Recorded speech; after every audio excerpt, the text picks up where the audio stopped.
They thought the storm would come with fire and fury, but the most dangerous revolutions begin not with a riot, but with a photo. When Washington, D.C. was blanketed in sleet and silence, an image appeared from nowhere, posted by a faceless account with a name too generic to trace and a follower count too low to suspect.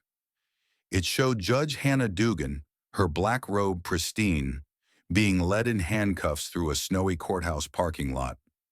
No words, no commentary, just her posture, defiant yet dignified, and the glint of steel around her wrists. The image spread like wildfire. MSNBC broke the story with the headline, "Unthinkable, Unforgivable." HuffPost echoed, "FBI under Trump crosses the Rubicon."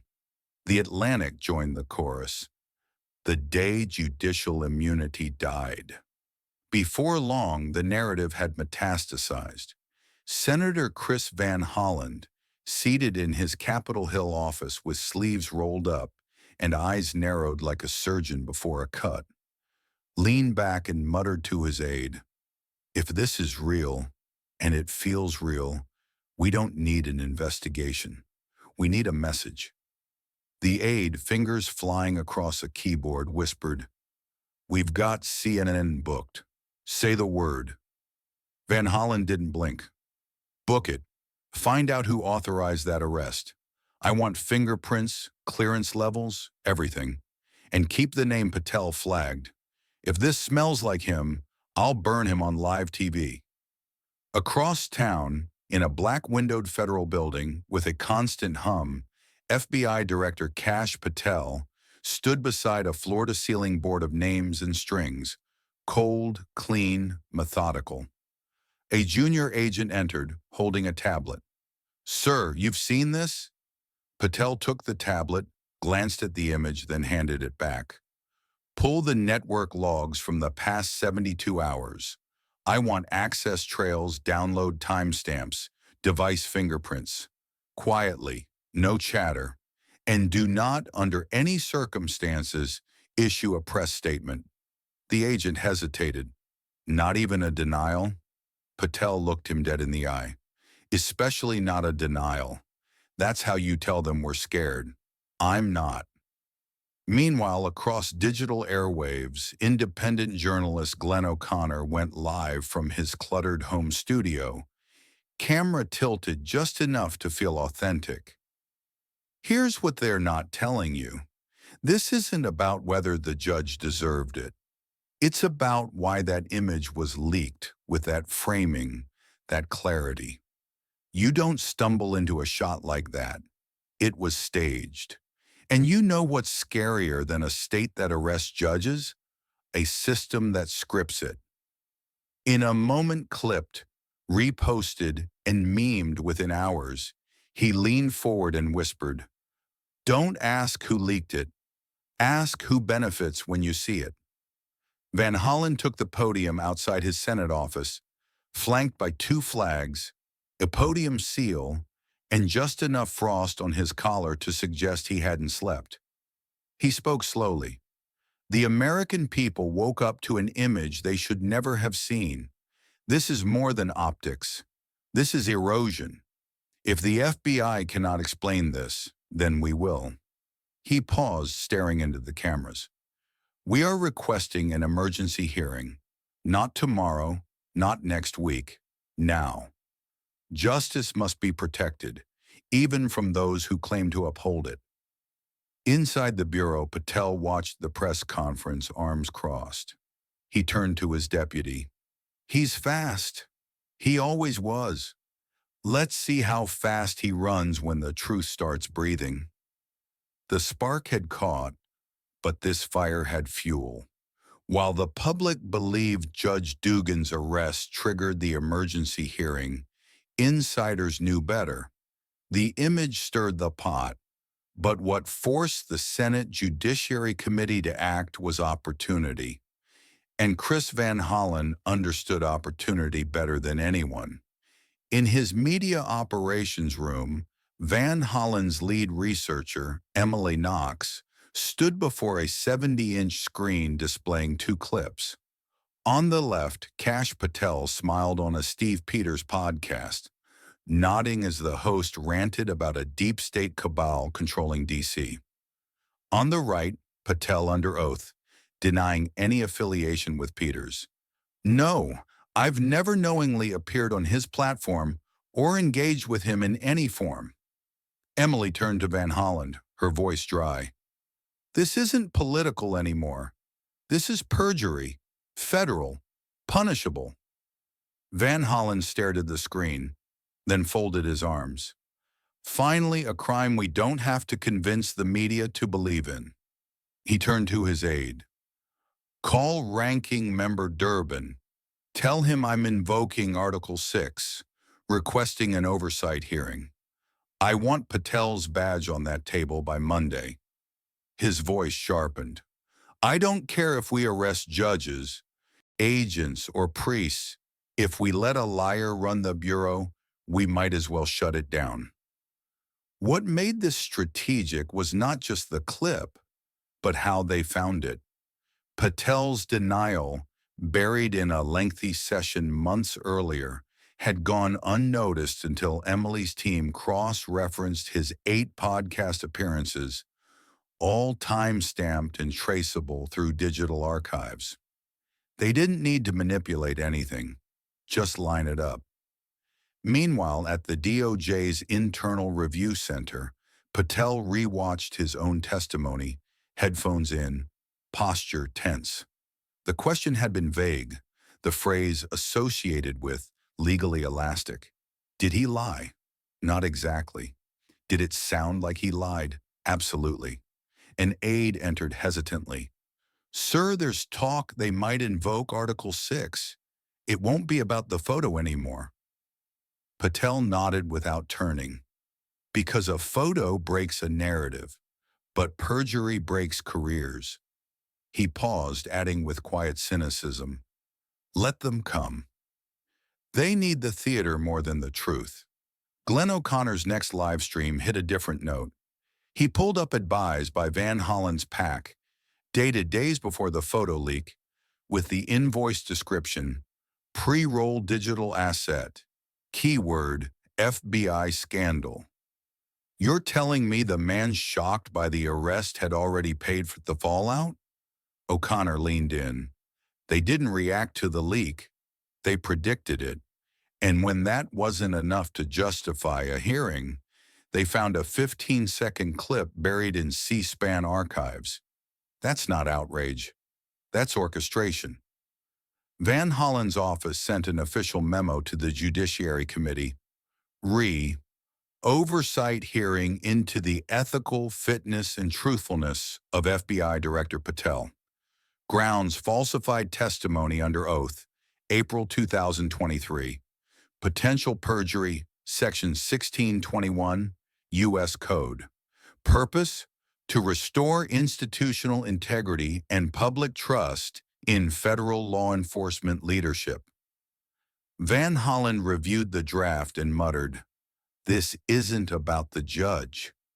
It's about the man who thinks he's too smart to get caught." For the first time in years, he felt confident.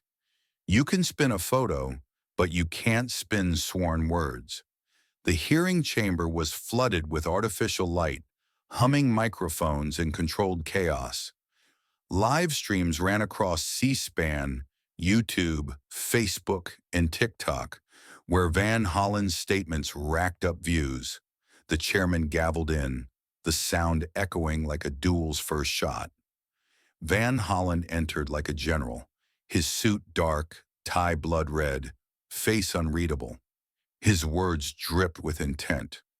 Justice was never meant to be wielded in shadows, yet here we are, dragged into twilight by those entrusted to defend the light. He wasn't asking questions. He was laying charges, brick by brick. Seated 2 tables down, Patel sat composed, hands folded, spine straight. The lights cut harsh angles across his face, highlighting calculation, not fear. Senator Linda Rosario, a progressive Democrat from California, leaned forward like a hawk. The FBI is no longer feared for its power, it's questioned for its silence. Behind her, staffers distributed packets labeled Ethics and Oversight, compiled by Emily Knox's team, with side-by-side screenshots. Patel testifying, Patel on the Steve Peters podcast. Same date, same posture, different words. Fox News ran a sarcastic chyron. Democrats deliver monologue, Patel doesn't flinch. Glenn O'Connor, lived from his studio, whispered, "He hasn't blinked." Either he's prepping a tactical nuke or he's about to implode. Patel's silence wasn't accidental. A senior aide later revealed he'd studied the 1997 hearing of Louis Freeh, who turned a Senate ambush into a masterclass by letting accusers overplay their hand. This wasn't a debate, it was a stage, and Patel had walked onto it with intent, not a script. Van Holland waited until the tension baked into sweat, then struck. He tapped the control panel, dimming the room for drama. The screen lit up with Judge Dugan, cuffed, framed by snow and steel, flanked by expressionless agents. Van Holland's voice carried the cadence of a eulogy, but the intent of a prosecution. They say a picture is worth 1,000 words, but this one erased thousands of hours of trust. He turned to Patel, stone-faced under the spotlight. "Mr. Patel, you say you serve justice. Does justice have a face or only a target?" Patel didn't blink. "Justice has procedures, Senator, and those don't change based on whose name is on the courtroom door." Van Holland nodded, feigning patience, his tone tightening. "Did you authorize this photo, or perhaps applaud its release?" Patel met his eyes. "No, I didn't authorize it. I didn't leak it. But I didn't instruct agents to shield her from public view. If we hide arrests to protect reputations, we'll need a bigger prison for our double standards." A ripple ran through the chamber, half gasp, half grudging respect. Rosario leaned in, voice tinged with disbelief. "So you're proud of turning a judge into a meme?" Patel shot back, eyes sharp. "I'm not proud. I'm consistent. We've arrested teachers, veterans, mayors, agents. No one asked if their photos were fair until now." The chamber stirred. Van Holland stood, voice harder. "You're saying this image, a symbol of judicial persecution to many, was business as usual?" Patel's answer was designed to outlive headlines. "Senator, the truth doesn't always photograph well. I'd rather be accused of being cold than guilty of being selective." The quote exploded online. But Rosario pressed, voice rising. "Would you have cuffed her if she were your mentor? Would the arrest happen at night in front of cameras?" Patel leaned forward, not as a bureaucrat, but as a man who'd lived it.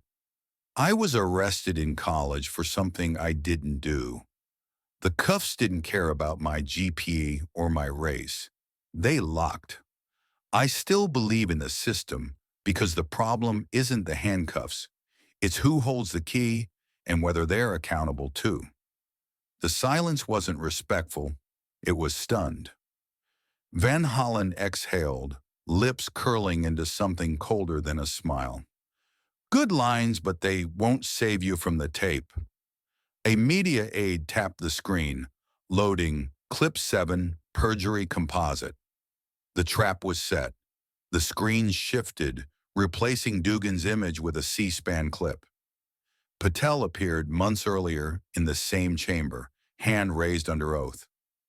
"Have you ever had contact with Mr. Steve Peters or participated on his media platform in any form?" Patel's answer, "I have never engaged with that individual or his content knowingly."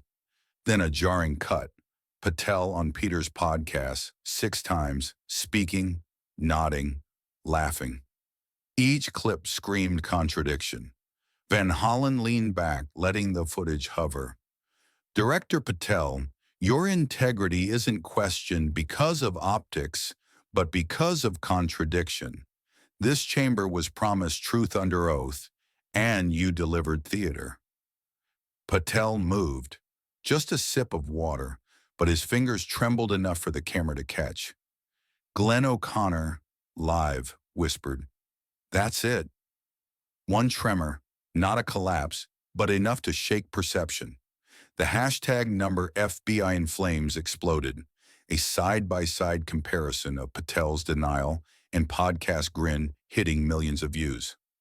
CNN clipped it. Fox slowed it down.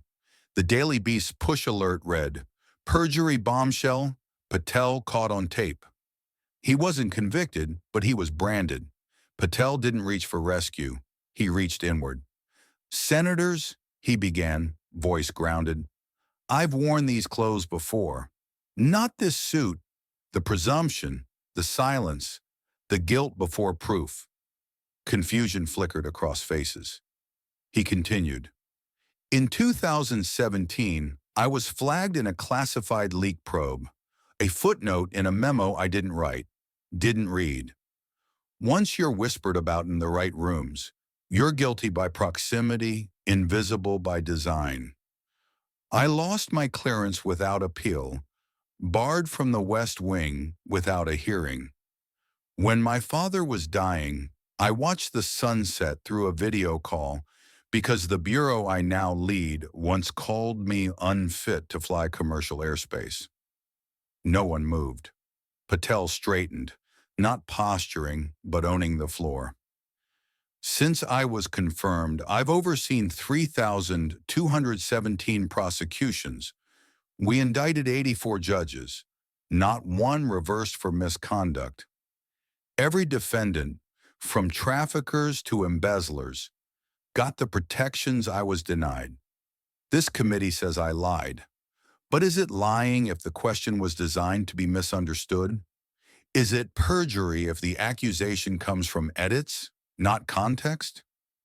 Van Hollen's fingers twitched. Patel saw it. "You wanted loyalty to a script you'd written before I spoke.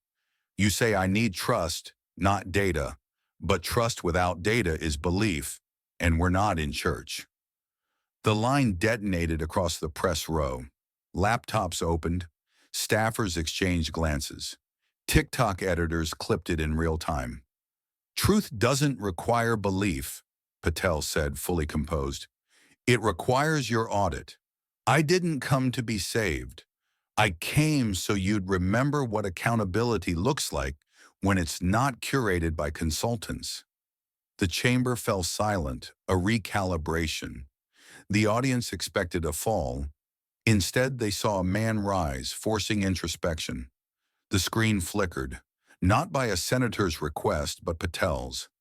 The chairman, surprised, said, "Chair recognizes Director Patel." Patel tapped the desk. "If this chamber wants accountability, let's use a consistent ruler." A C-SPAN clip cued, showing Van Holland endorsing El Milagro, a humanitarian initiative named in an FBI trafficking investigation. "I believe in compassion over criminalization," Van Holland said in the clip. "El Milagro represents hope for migrant families." Patel spoke slowly. "Senator, I don't accuse you of aiding traffickers. I assume good intentions. But if a podcast appearance makes me complicit, what's standing on a stage with an indicted organization?" The silence was complete, tinged with collapse. Van Hollen's jaw tightened. "I made a speech for humanitarian work. I didn't know about the investigation." Patel leaned in, precise. "And I went on a podcast to debate policy, not endorse paranoia. We both engaged publicly with people we disagreed with. The difference? Only one of us was presumed guilty before entering this room." A senator opened her mouth, then closed it, silent for the session. Glenn O'Connor live grinned. "This isn't politics, it's logic warfare. Patel's not throwing mud, he's cleaning windows. Mirror turn trended above, rah, FBI in flames. A tweet from a self-described Democrat read, "First time I've heard a MAGA guy speak, and I didn't mute the volume." Van Holland's face cracked. Not rage, but frustration. He snapped, "Enough! This is a congressional hearing, not your courtroom." Mr. Patel turned, voice level. "You're right, Senator. This isn't a courtroom. It's worse. Here, no one's convicted, but if truth is silenced, we're all guilty." Van Holland stammered, "I never said you didn't have a right to speak, but this wasn't designed for vendettas." The words stumbled. Patel reached for a blue binder, laying it flat with a thud. "Then explain this. 28 FBI agents forced out, pushed aside, or retired for pursuing leads that threatened the wrong narrative. They questioned NGO spending, border trafficking. None violated protocol. They weren't mistakes. They were signals." Senator Carol Mendez stood abruptly. "Mr. Chairman, I cannot continue under this tone of insinuation. I formally object." Her voice trembled, not anger, but exposure. O'Connor, Liv, whispered, "That's not objection. That's surrender." The chairman allowed one final public question from a small-town viewer via live stream. Her voice was calm, surgical. "Senator Van Holland, you told my daughter at a town hall, 'No one stands above the law.' Do you stand by that, or owe America an apology?" The question cut deeper than any cross-examination. Van Holland looked up, eyes distant. "I stand by my principles," he whispered. No defense, just 6 words. The silence lingered like a funeral. Patel responded, voice clear. "That's why I came. Not to defeat you, Senator, but to defend what you once believed and somehow forgot." Even Fox paused commentary. MSNBC didn't cut away.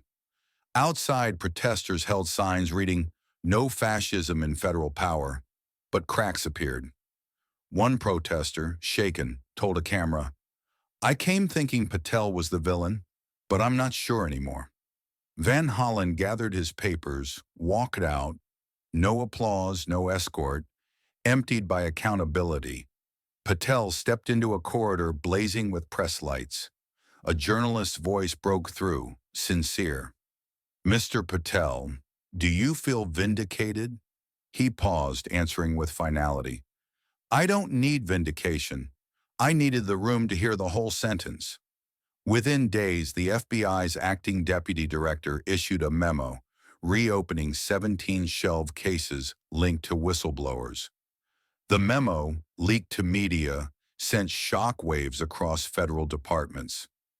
On Capitol Hill, 2 Democratic senators withdrew support for Van Holland's judiciary bill without comment. An op-ed in Politico read, "Van Holland's failed character assassination was a miscalculation of America's intolerance for selective outrage." Representative Delaney Russo, a progressive, tweeted, "I thought I understood the Bureau. This hearing showed me I only knew what I was supposed to see." The retweet count soared.